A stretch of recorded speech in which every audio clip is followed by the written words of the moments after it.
guys, it's Abby, and this is my health journey.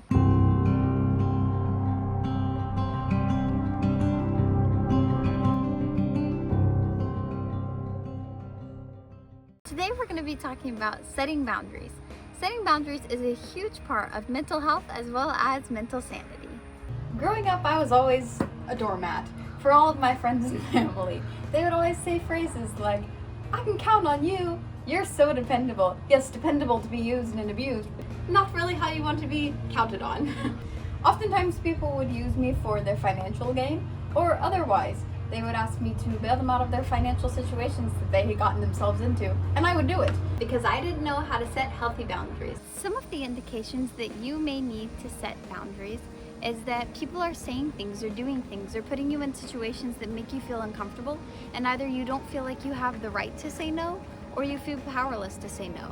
Those are the situations that you need someone to either come alongside you and help you say no, or to just start to set boundaries with those people and let them know that you feel uncomfortable in those specific situations.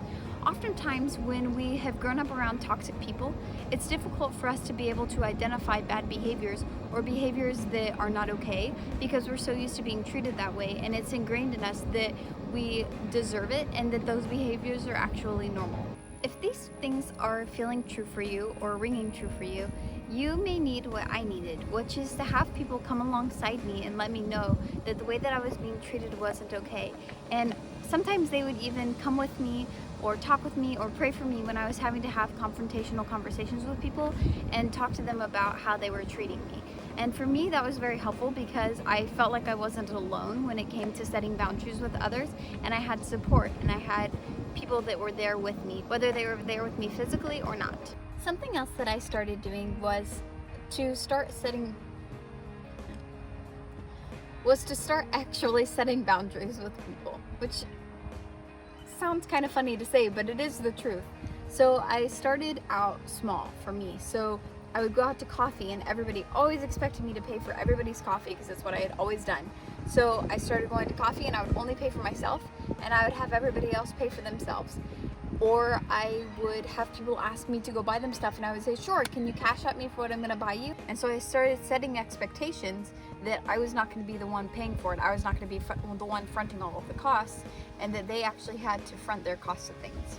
And so it was very small and it wasn't super confrontational, but it helped me to be able to start to set the boundaries that were necessary in my life with people that were not healthy.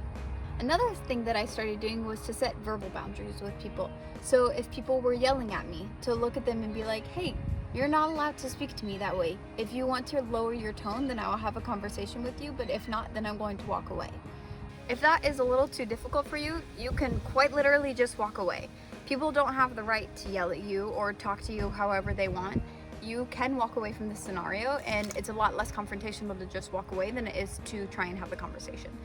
Other things that I started communicating with people was, "Hey, if you're going to talk to me about someone else or tell me that you have something to share with them, I need you to go speak to them directly rather than speaking to me and trying to get me to communicate to them for you." It is a little bit harder and more confrontational, but after you have built up enough courage to feel like you're able to speak to people, even if you're shaking, even if you're flustered, because even at this point I still am, and I've been doing this for years, those are essential when it comes to setting boundaries. Unfortunately, unhealthy people get really mad when you set boundaries and when you start being healthy, but I promise you, it's completely worth it to start doing it, even if you hurt some people's feelings along the way. Having healthy boundaries is a huge part of having healthy relationships. And oftentimes, unfortunately, people don't respect the boundaries that you set. So for me, my rule was the rule of 3. I would reset the boundary 3 times, and if they disrespected it for the 3rd time, then I would cut them out. This is a lot easier with friends, but when it comes to family members, it makes it rather difficult. So instead of cutting them out, the way that I chose to address this is I would just distance myself from them. So I would still have a cordial relationship with them, still be kind, still be friendly, but I wouldn't let them into the intimate portions of my life. I didn't tell them about the hardships that I was going through or the things that I was struggling with because they had lost access to those parts of my life. This is a really good way of being able to maintain relationships that are very important, but not have them constantly overstepping and disrespecting you. In the end, setting healthy boundaries did lead to not having a lot of friends, but I would much rather have fewer friends that love me deeply and care for me and respect me than having lots of friends that didn't appreciate me and didn't respect me. And I want that for you as well.